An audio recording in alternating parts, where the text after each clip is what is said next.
Salut à toutes et à tous et bonne année 2016. Espérons qu'elle soit un peu moins moisie que 2015, moins de conneries et plus de poésie, c'est tout ce que je vous souhaite. Et justement pour ce deuxième épisode, j'ai décidé d'aborder un thème plus sympatoche et surtout moins compliqué que dans la dernière vidéo. J'ai bien senti que j'en avais perdu certains avec mes histoires d'obscènes et de censure dans l'art. Alors, histoire de toucher un public plus large, je me suis dit que j'allais parler d'un truc qui marche bien sur internet.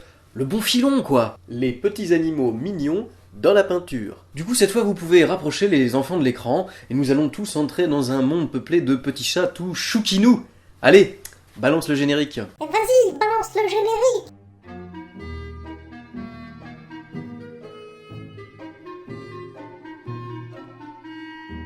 Si je vous parle de chats dans la culture, vous pensez forcément à ça.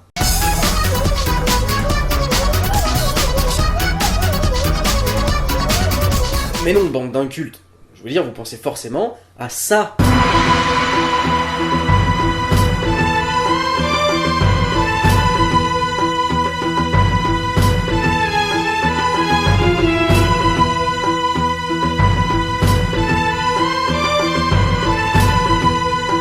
Et oui, parce que, avant d'être les coqueluches d'internet et de faire des milliers de vues sur YouTube en sautant et en miaulant partout de manière ridicule, ces insignifiantes petites boules de poils furent adorées et représentées par les Égyptiens.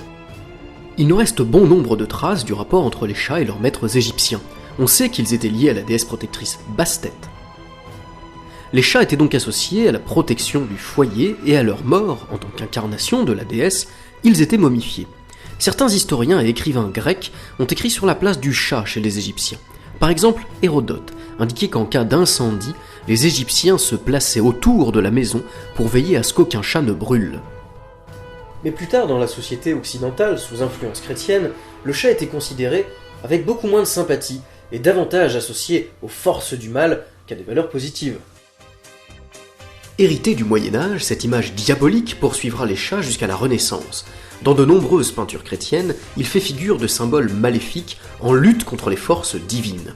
Dans l'Annonciation, peinte par Lorenzo Lotto en 1528, il apparaît clairement effrayé et fuyant devant l'archange Gabriel. L'Annonciation est un des thèmes les plus répandus dans l'iconographie chrétienne. Elle représente la visite de l'archange Gabriel à Marie, qui vient lui demander si elle veut bien enfanter le Fils de Dieu. Surprise, je vous ai apporté des pizzas. Traditionnellement, Marie est représentée à droite et l'ange à gauche, les deux personnages séparés par une colonne, comme ici dans cette version de 1426, peinte par Fra Angelico. Il y a d'autres détails très intéressants dans cette version, comme Ève et Adam en arrière-plan, ou encore la colombe qui descend du ciel dans un rayon laser divin. Mais je ne vais pas m'attarder sur les représentations de l'Annonciation et les différentes symboliques. Promis, je reviendrai dessus dans une prochaine vidéo car il y a vraiment beaucoup à en dire. Mais en attendant, revenons plutôt sur la version de Lorenzo Lotto. On remarque que les couleurs sont très vives et que les personnages ont des postures et des expressions presque caricaturales, comme dans la peinture maniériste qui apparaîtra quelques années plus tard. Mais ce qui est le plus frappant ici, c'est que Lorenzo Lotto ne représente pas une vierge sage et savante surprise dans sa lecture par l'ange, comme on a l'habitude d'en voir. Ici, la Vierge est clairement surprise dans l'intimité de sa chambre. On remarque le soin apporté à la représentation du décor parsemé d'objets, bougies, vêtements, livres. La Vierge est effrayée par l'ange qui vient de débarquer dans sa chambre après un vol plané, ses cheveux encore ébouriffés. Elle se tourne alors vers le spectateur et nous témoigne de sa frayeur par son expression et sa gestuelle accentuée par le drapé.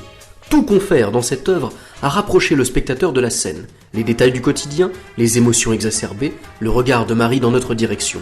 Mais le chat, me direz-vous? Eh bien, il fait lui aussi partie de ces détails anecdotiques qui donnent un semblant de réalisme à la scène. On l'imagine très bien, assoupi aux pieds de Marie, et lorsque l'ange arrive, se trouvant lui aussi surpris et effrayé. Oh mon Dieu, un ange qui arrive, je suis... Mais à l'époque, personne ne s'y trompe. Le chat n'est pas simplement l'animal de compagnie de Marie, mais il renvoie symboliquement à Satan. Je vous déteste, je vous maudis, je suis complètement pourri. Et donc, logiquement, il fuit devant l'annonce et l'arrivée prochaine du Messie qui doit racheter les fautes des hommes. D'ailleurs, la place du chat n'est pas anodine. Il se situe exactement entre l'ange et Marie, là où traditionnellement est placée une colonne, symbole de Jésus, faisant le lien entre le monde terrestre des hommes et le monde divin. Mais d'un point de vue formel, ce chat qui fuit vers la gauche permet également de guider le regard du spectateur et de servir la narration de Dieu en haut, à droite, vers l'ange porteur de son message, puis le chat, symbole maléfique et effrayé qui fuit, et enfin Marie, tournée vers le spectateur.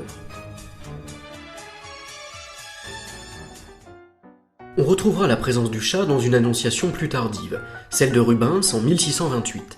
Ici, le chat ne fuit pas, il est paisiblement endormi au pied de la Vierge et contraste beaucoup avec l'agitation mouvementée des autres personnages. Mais sa présence dans l'œuvre n'est pas pour autant un simple détail. Regardez bien, il est placé exactement à l'opposé de la colombe descendant du ciel. Il est donc bien en opposition avec les forces divines. À lui, le sol obscur et le panier de linge sale qu'on délaisse, à la colombe, symbole du Saint-Esprit, le ciel, la lumière et le renouveau.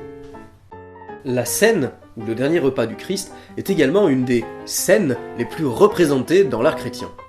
Vous savez, c'est quand Jésus prend son dernier repas avec ses 12 meilleurs potes, juste avant de se faire arrêter par la milice romaine, à cause de Judas, qui l'a balancé contre 30 $ au shérif local. Et toi, Judas, tu ne manges pas? Je n'ai pas très faim. Tu trouves que ce qu'il y a dans ton assiette n'a pas l'air catholique? Pour les chrétiens, c'est un épisode majeur puisque c'est à cette occasion, juste après l'apéro, que Jésus va instituer l'Eucharistie. Mais si, vous connaissez forcément le couplet.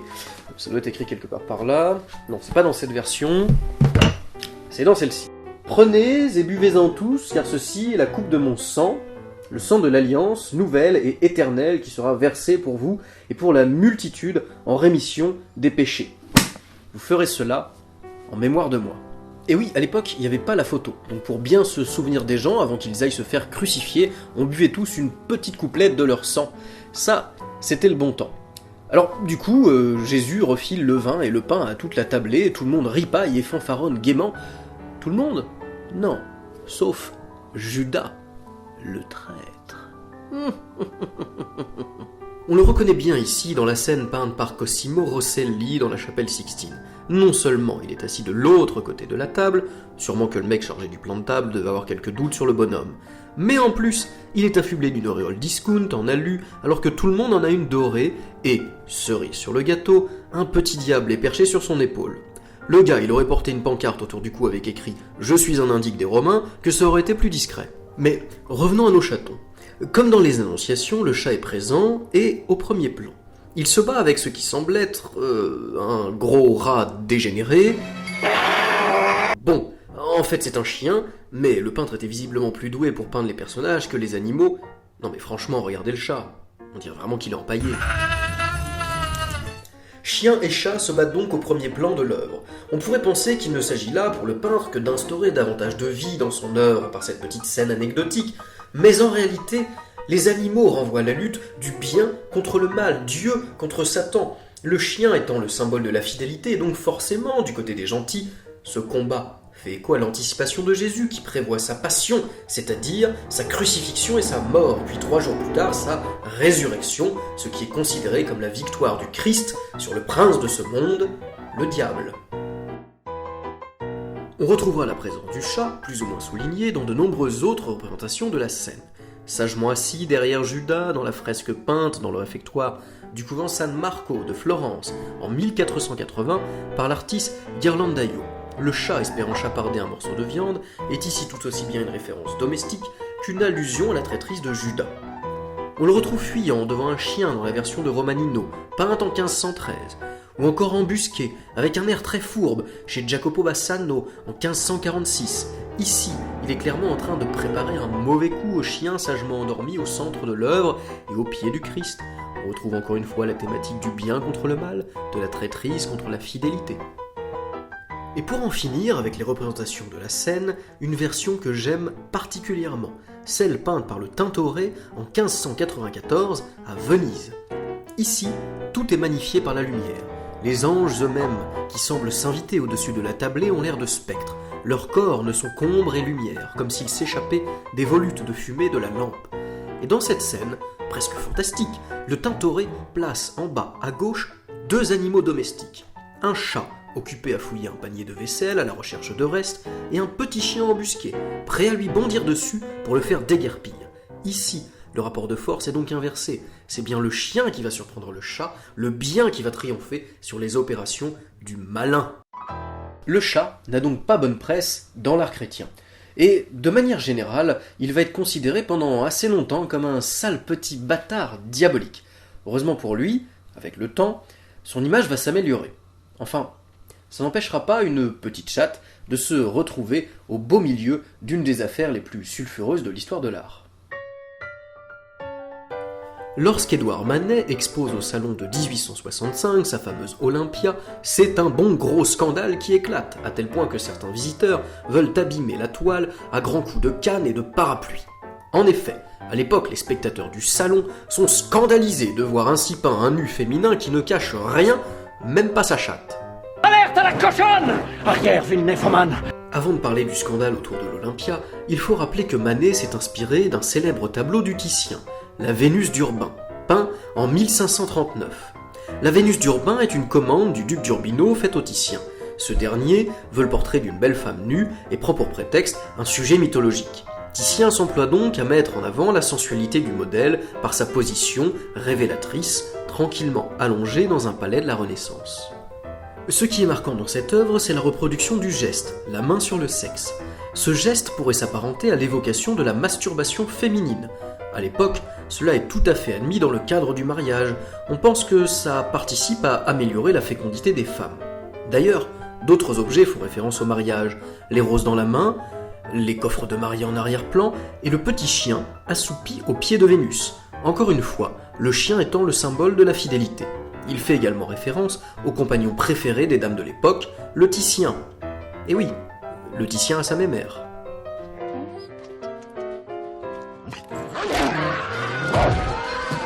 Manet s'est donc inspiré de cette fameuse Vénus aux mains baladeuses pour son Olympia.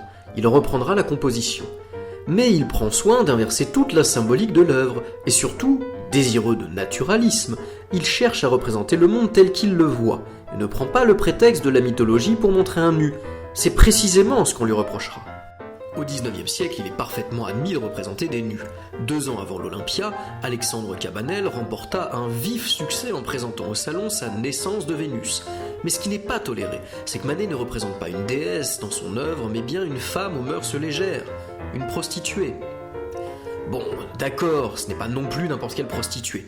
Il s'agit de ce qu'on appelait alors une demi-mondaine, c'est-à-dire des femmes entretenues par de riches messieurs. Dans le tableau de Manet, la servante noire apporte un bouquet, probablement envoyé par l'amant de notre demi-mondaine. Le tableau montre certains détails qui témoignent de l'aisance de la jeune femme. La femme de chambre, les bijoux et enfin le mobilier confortable. Peindre une prostituée de la sorte est donc parfaitement choquant pour le public bourgeois qui fréquente le salon. Notons que ce même public fréquente assidûment les nombreux bordels parisiens. De plus, le modèle est délibérément provocateur.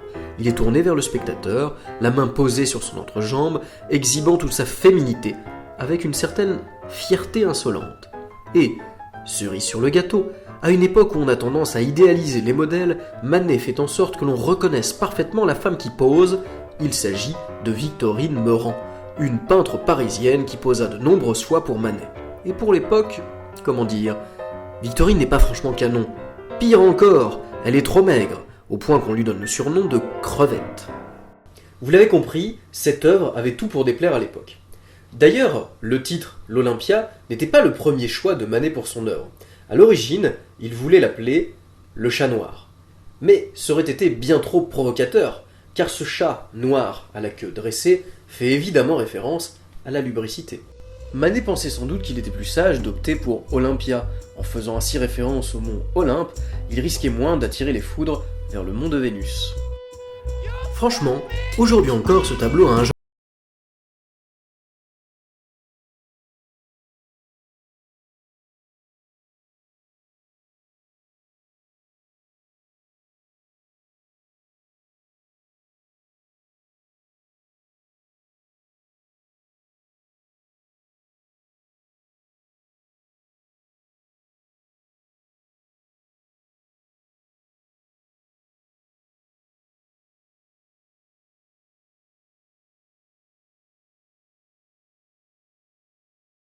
Pour terminer, je vais vous parler un peu de street art et de Monsieur Chat.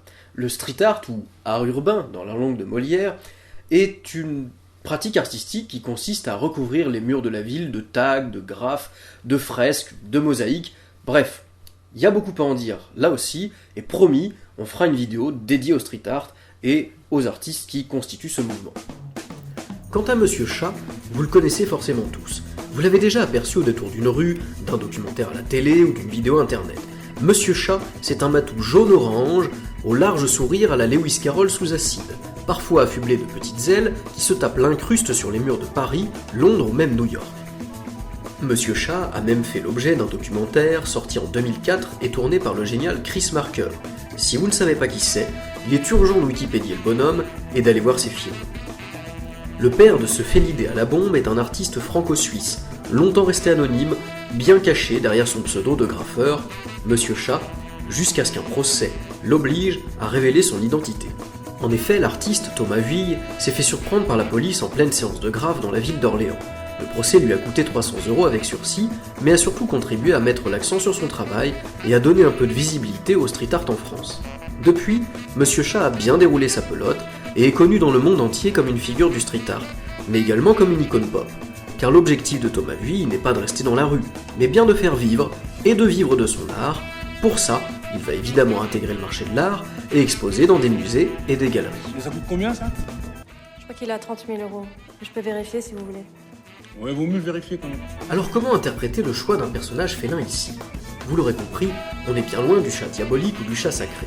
Mais Monsieur Chat est devenu une icône de la culture populaire. C'est un personnage sympathique, hyper souriant, coloré, et dont les formes simples et rondes marquent le regard. C'est toute la force du street art que de proposer des images à la fois visuellement percutantes et aussi faciles d'accès, car directement dans la rue. Et pour ma part, je ne peux m'empêcher de penser que le chat de gouttière, le greffier qui bat le pavé avec nonchalance et liberté, n'est pas si éloigné de la figure du graffeur, cet artiste qui s'affranchit des institutions et de leurs règles pour mieux leur imposer des figures nouvelles.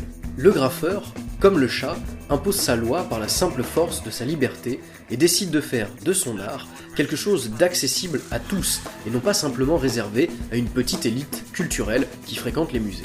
L'image du chat, animal libre, impertinent, légèrement anticonformiste et un brin anard, est donc parfaite.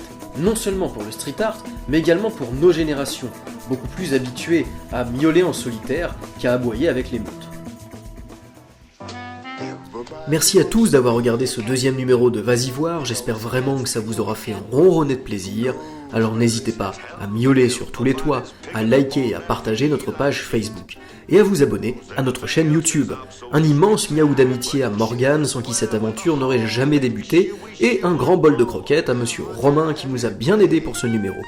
Merci enfin à tous ceux qui nous ont apporté leur soutien et leurs conseils. À très bientôt pour de nouvelles aventures. I've heard some corny birds who tried to sing. Still, the cat's the only cat who knows how to swing. Wants to dick, long-head kick, stuff like that. When everybody wants to be a cat.